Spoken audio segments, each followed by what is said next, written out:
Hi friends, welcome to மூன்று முடிச்சு promo. இன்றைக்கி மூன்று முடிச்சு ப்ரோமோவில் என்ன பார்க்க போகிறோம் அப்படின்னா, எல்லாரும் இவ்வளோ நாள் ரொம்பவே ஆர்வமாக எதிர்பார்த்துட்டு இருந்த நம்ம லவ் ஸ்டோரி தான் வந்துடுச்சு. வாங்க என்ன இருக்குதுன்னு பார்க்கலாம். எல்லாரும் வியூவர்ஸ் ரொம்ப நாளாக நம்ம கேட்டுகிட்டே இருந்தாங்க, நம்மளும் ரொம்பவே எதிர்பார்த்துட்டு இருந்தோம். அந்த லவ் ஸ்டோரி தான் இப்போ நடக்க போகுது.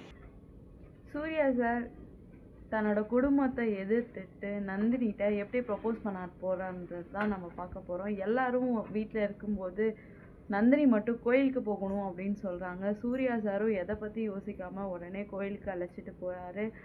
போகிற வழியில் வந்துட்டு சூர்யாஸோட ரியாக்ஷன் வந்துட்டு ரொம்பவே டிஃப்ரெண்ட்டாக இருந்துச்சு. என்றைக்குமே இல்லாமல் நந்தினியை வச்சக்கன்னு வாங்காமல் பார்த்துக்கிட்டே இருந்தார். அவர் நந்தினியை சைட் அடிச்சுட்டே இருந்தார். நந்தினிக்கு ஒன்றுமே புரியல. என்னாச்சு சார், ஏன் இப்படிலாம் நடந்திருக்கீங்க? ஒன்றும் இல்லை நந்தினி, உனக்கு ஏதாவது வேணுமா? இல்லை சார், சாமி பார்த்துட்டு வர வரைக்கும் எதுவும் சாப்பிடக்கூடாது அப்படின்ற மாதிரி சொல்லிட்டு போகிறாங்க. சூர்யா சாரும் ரொம்பவே சந்தோஷமாக அழைச்சிட்டு போகிறாங்க. காலையிலேயே நந்தினியை கோயிலுக்கு அழைச்சிட்டு போகிறதுனாலயா என்னவான்னு தெரியல, ரொம்பவே ஹாப்பியாக சந்தோஷமாக சூர்யா சார் நந்தினியை அழைச்சிட்டு போகிறாங்க. 2 பேரும் காரில் ஒன்றா தான் போகிறாங்க. போய் ஆஸ் யூஸ்வல் கோயிலுக்கு போயாச்சு. கோயில்னாலே பூக்கடை, அர்ச்சனை கடை எல்லாம் இருக்கும் தானே. அந்த பூக்கடையில் பூ வாங்கிட்டு இருக்காங்க. அந்த பூ வாங்கிட்டு இருக்கும்போது சூர்யா சார் வந்துட்டு எதிர்பார்க்காத விதமாக பூக்கடை அம்மாட்ட ஒரு 2 முழம் பூ வாங்கி நந்தினி திரும்பிட்டு இருக்க நேரத்தில் நந்தினி தலையில் வச்சு விடுறாரு. என்ன சார் நினச்சிட்டு இருக்கீங்க? இது நம்ம சாமி கும்பிட தானே வந்தோம். என்ன நந்தினி, சாமி கும்பிட தான் வந்தோம், இருந்தாலும் நான் உன்னோட கணவன் தானே, உனக்கு நான் பூ வச்சு விடக்கூடாதா அப்படின்னு ரொம்பவே ஆசையாக பூ வச்சுட்டு 2 பேரும் உள்ளே போகிறாங்க. அருணாச்சல ஐயா கால் பண்ணி, எங்கப்பா இருக்க? டேடி இந்த மாதிரி கோயிலுக்கு வந்தேன். கோயிலுக்கு எல்லாரும் இருக்கும்போது நந்தினியை மட்டும் அழைச்சிட்டு போறியே அப்படின்ற மாதிரி கேட்டாங்க. இதில் என்ன டேடி இருக்குது, என்னோட ஒய்ஃபை நான் கொண்டு போகிறேன் அப்படின்ற மாதிரி சொல்லி அழைச்சிட்டு வந்துட்டாங்க. இருந்தாலும் நீ என்னையும் அழைச்சிட்டு போயிருந்துருக்கலாம் அப்படின்ற மாதிரி அருணாச்சல ஐயா சொல்ல, இல்லை டேடி இன்னைக்கு ஒரு சர்ப்ரைஸ் பிளான் பண்ணியிருக்கேன். ஸோ நாங்கள் 2 பேரும் மட்டும் வந்தால் தான் நல்லாயிருக்கும். என்னடா சொல்கிற, கோயிலில் சர்ப்ரைஸ் பிளானா? நீ பண்ணுறது ஒன்றும் வித்தியாசமாக தான் இருக்குது அப்படின்ற மாதிரி சொல்கிறாங்க. கொஞ்ச நேரத்தில் சூர்யா சார் ஃபோனை வச்சுட்டு 2 பேரும் கோயிலுக்குள்ளே போகிறாங்க. கோயிலுக்குள்ளே போனால் சாமி பார்த்துட்டு இருக்கும்போது யதார்த்தமாக யாருமே எதிர்பார்க்காத வகையில் ஐயர் மாலையை கொண்டாந்து நம்ம சூர்யா கையில் கொடுத்து நந்தினி கழுத்தில் போட சொல்கிறாங்க. 2 பேருக்குமே மாலை கொடுத்து மாலை மாற்றிக்க சொல்கிறாங்க. அவங்களுக்கு ஒன்றுமே புரியல. அன்றைக்கி வேற ஒரு ஸ்பெஷலான டே. கோயிலில் வந்துட்டு சாமிக்கு திருக்கல்யாணம் நடந்துகிட்ருக்கு. இந்த நாளில் நீங்கள் 2 பேரும் மாலை மாற்றிக்கிட்டா நல்லதே நடக்கும் அப்படின்ற மாதிரி சொன்னாங்க. கோயிலில் அத்தனை ஜோடிகள் இருந்தாலும் இவங்க தான் ஆசீர்வதிக்கப்பட்ட ஜோடிகளோ என்னமோ. அவங்க ஐயர் கையில் கொண்டாந்து மாலையை போடவும் 2 பேரும் சந்தோஷமாக மாலையை மாற்றிக்கிட்டாங்க. மாற்றிக்கிட்டு கோயிலில் வந்துட்டு சுற்றி வர சொல்கிறாங்க. அப்போது சூர்யா சார் கொஞ்சம் கூட யோசிக்காமல் நம்ம நந்தினியை தூக்கிட்டு போகிறாங்க. சார் என்ன பண்ணுறீங்க, நிறுத்துங்க சொல்ல கேட்கவே இல்லை. நிறுத்திட்டு வந்துட்டாங்க. அதுக்கப்புறம் கோயிலுக்கு பின்னாடி ஒரு சூப்பரான பிளேஸ் இருக்கும். லைக் தட் காடு, மலை, அருவிலாம் ஓடுற மாதிரி சூப்பரான ஒரு இடம் இருக்கும். சூர்யா சார் நம்ம நந்தினி அழைச்சிட்டு போகிறாங்க. நந்தினி இந்த இடத்த பார்க்கும்போது உனக்கு என்ன தோணுது அப்படின்ற மாதிரி கேட்குறாங்க. எனக்கு இந்த மாதிரி இடம்னா ரொம்ப பிடிக்கும் சார், அதுவும் உங்கள் கூட இருக்கிறது எனக்கு பிடிச்சிருக்கு அப்படின்ற மாதிரி சொல்கிறாங்க. பொதுவாகவே மலைனாலே நம்ம எல்லாருக்கும் பிடிக்கும். மலையில் அந்த சில்னஸ், காம்னஸ் எல்லாமே இருக்கும். ப்ளஸ் அந்த அருவியில் தண்ணியோடு பார்க்கும்போது ரொம்பவே சந்தோஷமாக இருக்கும் இல்லையா? நந்தினிக்கும் அப்படி தான் ரொம்பவே சந்தோஷமாயிடுச்சு. அவங்க கையால் அந்த தண்ணியை விசிறி விட்டுட்டு ஜாலியாக இது பண்ணிட்டுருக்காங்க. அந்த நேரத்தில் அவங்க மனசில் ஒரு பாட்டு ஓடுது. இதுதான் சுகமா, கடவுளின் வரமா அப்படின்னு அவங்க மனசில் சூப்பராக பாட்டு ஓடிட்டே இருக்க நேரத்தில் நம்ம சூர்யா சார் வந்துட்டு ஒரு பெரிய ரோஜா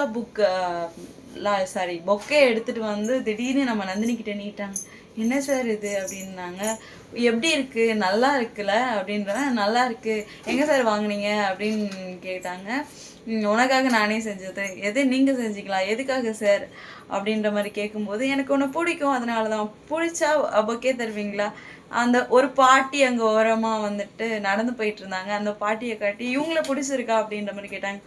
பிடிச்சிருக்கு, அப்போ அவங்களுக்கு அந்த பொக்கே கொடுங்க அப்படின்ற. என்ன நந்து நீ விளாட்ற, நான் உனக்காக பண்ணிட்டு வந்தேன், நீ என்னன்னா இப்படி சொல்கிற? பின்ன என்ன சார், பிடிச்ச எல்லாருக்கும் பொக்கே தருவான்றீங்களே, அந்த பொக்கவை பாட்டிக்கு நீங்கள் தரமாட்டீங்களா அப்படின்னு காமெடி பண்ணுறாங்க. யாரும் தப்பாக எடுத்துக்க வேணாம், ஜஸ்ட் ஃபார் ஃபன்னுக்கு தான். உடனே சூர்யா சார் வந்து, ஓ அப்படியா, அவங்க எதை பற்றியுமே பேசல. ஆமாம், இந்த உலகத்திலே அழகானது அந்த பாட்டி தான். நான் அந்த பாட்டியே நான் கல்யாணம் பண்ணிக்க போகிறேன், எனக்கு அந்த பாட்டி வேணும்னு அப்படியே பின்னாடியே வர்றாரு. நந்தினியும், சார் சார் என்ன சார் பண்ணுறீங்க அப்படின்ற மாதிரி கேட்கும்போது, சூர்யா சார் கொஞ்சம் கூட அதை பற்றிலாம் யோசிக்காமல் அந்த பொக்கையை தூக்கிட்டு போய், பாட்டி ஐ லவ் யூ அப்படின்ற மாதிரி ப்ரொப்போஸ் பண்ணுறாரு. டேய், ஏன்னா அந்த பாட்டிக்கு ஒன்றுமே புரியல. தம்பி நல்லா தானே இருக்க, என் புருஷன் போய் சேர்ந்து 2 வருஷம் ஆச்சு, ஏன்னா இப்போ வந்து ப்ரப்போஸ் பண்ணுறேன், என்னை கரெக்ட் பண்ணலான்னு பார்க்குறியா? என் புருஷன் இருந்தாலும் இல்லைனாலும் அவருக்கு மட்டும்தான் என் இதயம் சொந்தம் அப்படின்ற மாதிரி அந்த பாட்டி சொல்கிறாங்க. இவங்க 2 பேரும் ரொம்ப ஃபன்னாக பேசிகிட்டு இருக்க நேரத்தில் சுந்தரவல்லி அங்கே வந்துட்டு ரொம்பவே கோவத்தோடு இருக்காங்க. என்னன்னு பார்த்தீங்கன்னா, எல்லாரும் இருக்கும்போது யாருமே கூப்பிடாம சூர்யா பாட்டுக்கு நந்தினியை அழைச்சிட்டு கோயிலுக்கு வந்துட்டான். இதனால் என்ன நடக்க போகுதோ, என்ன பண்ணிகிட்ருக்காங்க அப்படின்ற மாதிரி அவங்க ரொம்பவே கோவமாக இருக்காங்க. ஏன்னா வந்துட்டு சுந்தரவல்லிக்கு ஏற்கனவே ஒரு பயம், இவங்க 2 பேரும் ஃபுல்லாக ஒன்று சேர்ந்துட்டா நான் அவங்க சொத்து பத்து எல்லாம் அவங்களுக்கே கொடுத்துருவாங்களோ, நம்ம பையன் நம்மளை விட்டு போயிடுவானோ. அவங்களுக்கு பாசம்லாம் பெருசாக இல்லைங்க, பணத்து மேலே தான் இருக்குது பாசம்.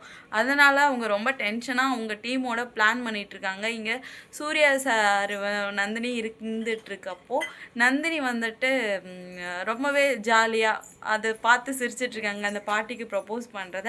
அப்புறம் அவங்க லைட்டாக பொசசிவாகி கோச்சிட்டு போகிற மாதிரி போகிறாங்க. சூர்யா சார், நந்தினி நந்தினி நந்தினின்னு பின்னாடியே வராங்க. போங்க சார், நான் கேட்க மாட்டேன் அப்படின்ற மாதிரி அந்த காட்டு வழியில் சூப்பராக நடந்து போயிட்டுருக்காங்க. நடந்து போயிட்டுருக்கும்போது சூப்பரான ஸ்மெல் என்னன்னு பார்த்தா, ஒரு மல்லிகைப்பூ, அது என்ன சொல்லுவாங்க, காட்டு மல்லி, அது பூத்திருக்கு. அவங்களுக்கு அந்த பூனா ரொம்ப பிடிக்கும். உடனே சூர்யா சார் என்ன பண்ணுறாரு அப்படின்னா, அவங்களுக்கே தெரியாமல் பூவை எடுத்துகிட்டு வந்து அவங்க தலையில் வந்துட்டு வச்சு விட்டுருக்காங்க. நந்தினி ஆக்சுவலாக ஒரு இடத்துல போய் உட்காந்துட்டாங்க, ஒரு கல் மேலே.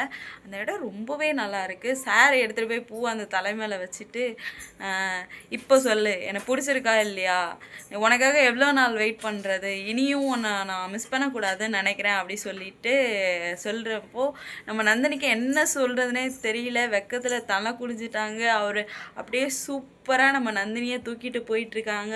பார்ப்போம், வீட்டில் போயிட்டு தன்னோட லவ் சக்ஸஸ் ஆன விஷயத்த சூர்யா சார் சொல்கிறாரா, இல்லை இந்த காதல் 2 பேர் மனசுக்குள்ளேயும் இப்படியே இருக்க போதான்னு பொறுத்து இருந்து பார்ப்போம். நான் உங்கள் மேஜிக் மிராக்கி, இதுதான் நம்ம சேனல். பிடிச்சிருந்தா லைக், ஷேர், கமெண்ட் பண்ணுங்கள்.